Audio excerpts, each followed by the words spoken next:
Assalamu alaikum rahmatullahi wa barakatuhu. So, what do you guys think of the new outfit? So, I couldn't find a waistcoat, I couldn't find, scarf's gone. Trousers don't seem to match. That's the only trousers I could get. Well, they're above the ankles, so, and slippers. So, I got some slippers on, so look a bit like from back home. And yeah, so the top is suit, and the bottom is mute. Anyway, so another day, another lockdown day, and another day at home, and sunny as well. Today was very nice and hot. Well, it's still nice and hot. I don't know where you guys are. I don't know if you guys are experiencing the same weather as us guys over here, but I don't think anything has really changed besides that. Boris is still in intensive care. I think he's in intensive care now. So he's in intensive care, and that's something which I think we should be concerned about as well. Because if our leader is in that situation, imagine what's going to happen to the rest of the society. Lots of people are in intensive care. One of my friends, his father's in intensive care. I know a few other people whose family members are also in intensive care. Make dua that Allah gives them shifa kamilan. It's very kind of uncertain on what's going to happen. People are kind of scared that what if someone gets coronavirus? What's going to happen to them? They always think of the worst that can happen. But many people are getting better, right? So there's lots of people out there who are actually kind of, becoming sort of, what's the word for it, immune to it, or they're overcoming it. Now I don't know what happens after that. So if you become immune to, if anyone knows, if a person becomes immune to coronavirus or overcomes it or develops some sort of antibodies against it, does that mean that they don't carry it anymore, or do they still carry it? Because I think the biggest problem is those people who are carrying it. That's the main thing, to the vulnerable people. Now we don't know who's vulnerable. And I said to you, I think I had it in December. I don't know if you guys remember, and some of you guys also said that you guys had it as well. So I think it's one of those strange kind of ones. You don't know if it's something which can reoccur, or is it like that seasonal one, or is it just a one-off, like measles or something, chickenpox. Now, when I remember a long time ago, when I was in Pakistan, I got ill once, and when I got ill, I told you they give injections, don't they?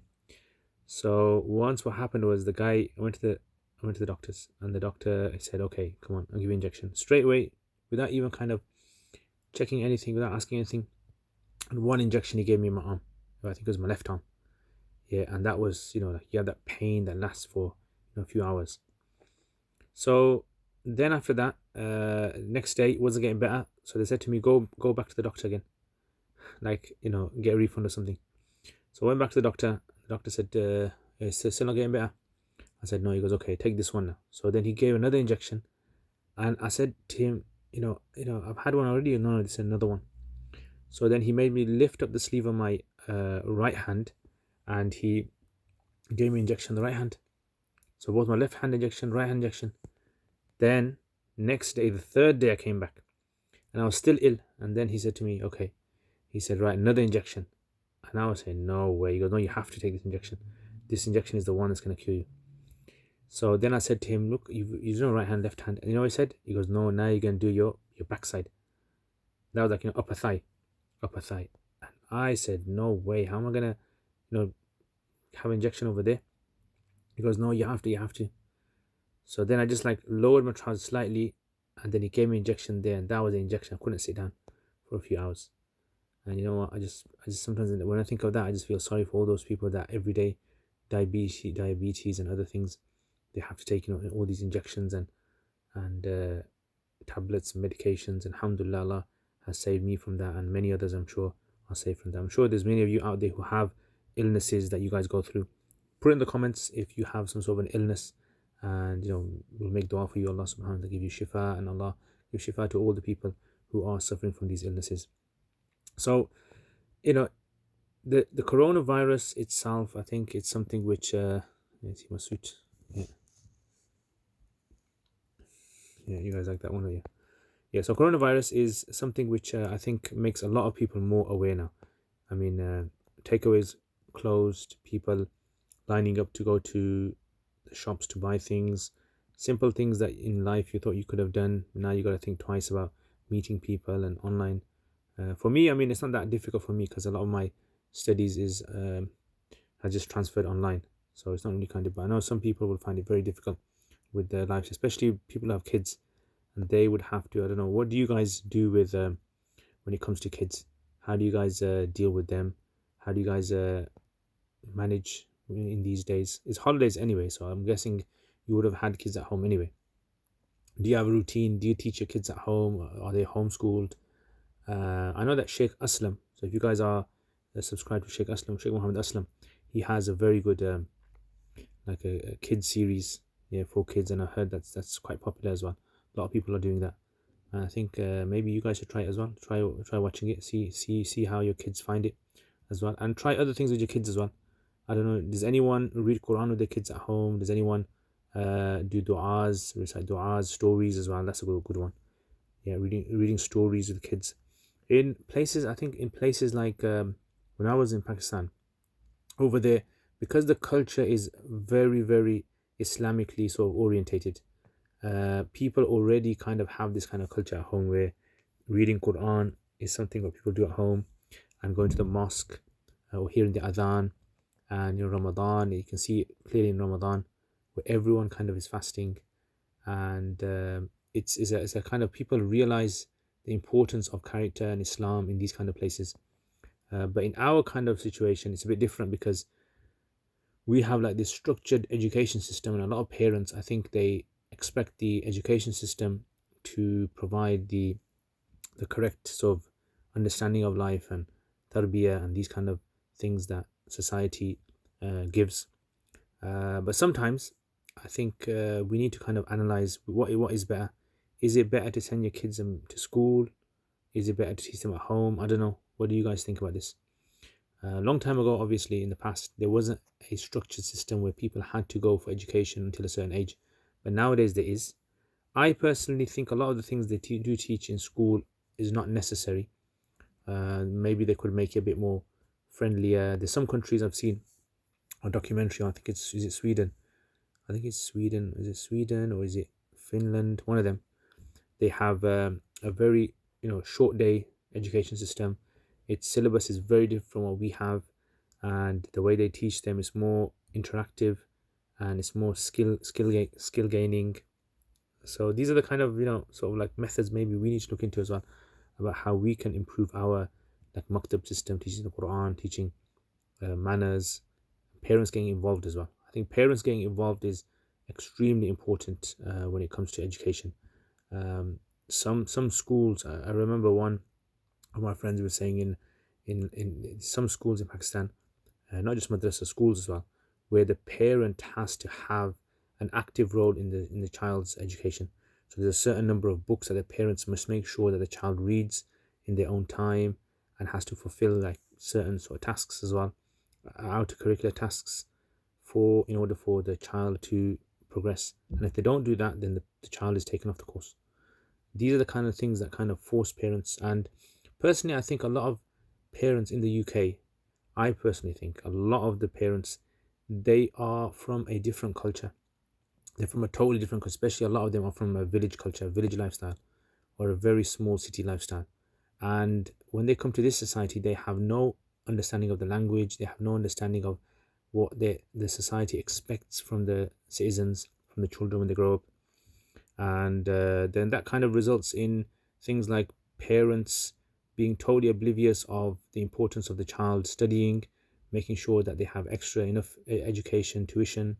Apart from those parents who are already well-to-do, in other countries, and they come like doctors or accountants or solicitors or architects and all that. When they come, they're very particular about their children's education.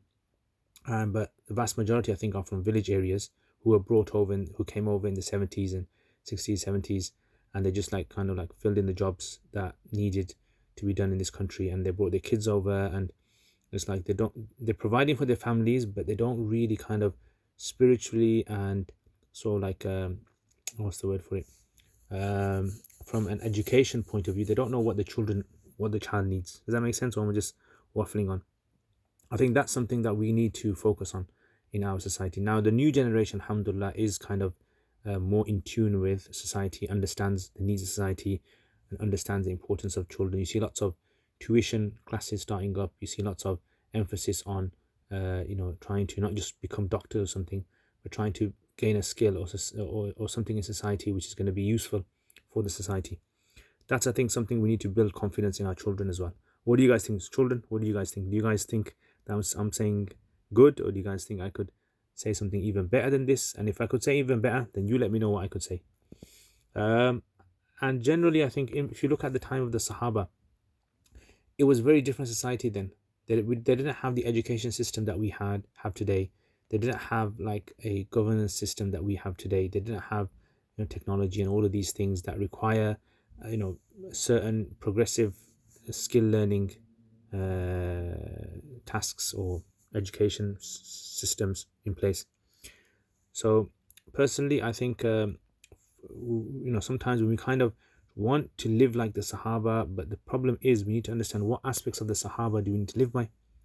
So the Sahaba definitely are the best of mankind, but when it comes to they are the best of the Ummah, it means they are the best of the Ummah with regards to implementing the religion, understanding the religion, yeah, belief in the religion. That's what they're the best thing in. But I mean, when it comes to like modern kind of issues, we need to try and understand how we are going to implement it ourselves. And I'll give you an example. The Prophet ﷺ once, he basically came to Medina. He saw some people, they were like grafting date palms. You know what grafting is? Like, you place certain parts of one date palm into another. So it kind of makes it, uh, fertilization. It's like a kind of artificial fertilization. So this kind of method, the Prophet ﷺ saw this and he said that, this seems strange. Maybe you shouldn't do it. So they didn't do it, and then the dates didn't grow properly. And then they came to the Prophet ﷺ and said, "Look, you told us, you shouldn't do this, and we didn't do it, and this was happened." So the Prophet ﷺ said, he says, "When I tell you something about your religion, then you must follow it. But when I tell you something about the world, then you people are more knowledgeable about your affairs. As in, you guys know best about how to deal with these kind of things." So I think the Prophet ﷺ gave a good example there of how we need to take the initiative when it comes to our matters, and not to try and see how someone living in a different country or a different time would sort of set up a syllabus or would set up a social system. Um, I don't know. What do you guys think of that? So yeah, so nice weather today, nice and hot. The sun is shining through the window, and I am, as usual, making some more videos for you guys. And hopefully, inshallah, we're going to start the Surah Room reflections. Inshallah, I'm thinking about maybe today we can start it. I'm just going to think about it, and I'll be putting it up maybe in a little while. So yes, now let's just see what you guys said, what your comments were, because I think reading your comments is the highlight of this Liaquat 2.0 series as well. All right, so this is beautiful. Maybe you could try a smart waistcoat rather than the dupatta. It looks like you're going to start doing Bhangra any minute, but I like this. Okay, mashallah, mashallah. That's why I changed the clothing. Look, I put a suit on now. Smart suit. Okay, assalamu alaikum. Can tayammum be done on a dead body before burial on COVID-19 patients? Yes, possibly. If there's no way of washing the body, then they can do tayammum. Big Mo, he likes Ru Afza. Yeah. Sheikh, I wanted to ask if an overweight person lose a lot of weight of drinking Ru Afza on a daily basis, or at least twice a week, once or twice a week, will that affect weight loss or help with weight loss? Is Ru Afza healthy? But it's too sweet. And I asked you the question because Sheikh, you seem quite fit. Well, it's a very good question. Now, if you want me to make something up totally, and do cowboy answer, then I'm gonna think Ruha Afza is probably gonna affect your weight more. Not in like as in increase your weight, but it's gonna affect your health more, as in the sugar inside of it. I don't know. Maybe if there's any sort of nutritionists on here or dietitians, maybe you guys can say something, add a comment, and help Big Mo out here. He wants to go on a Ruha Afza diet detox. Okay, Zamira saying, Wa alaikum assalam. We are already on lockdown for the past 3 weeks here in France. Looks like we will be on lockdown until the beginning of May, inshallah. May. That's what they were saying in the UK as well. Very sunny here as well yesterday. Cool drink, water, alhamdulillah. But also, I drank tea, Somalian tea in the summer. Somalian tea, so what's the difference between Somalian tea and normal tea? We are reading Surah Yasin for all our brothers and sisters around the world, mashallah. Allah accept. May Allah give patience and lofty reward to the families. Dhikr works for me when I am tested. Yeah, subhanallah. It's definitely something that we should all, try to focus on in these days. Quran recitation, listen to Quran, dhikr of Allah subhanahu wa ta'ala. All right, anyway, jazakumullah khair, guys. I will see you guys next time. Assalamu alaikum wa rahmatullah.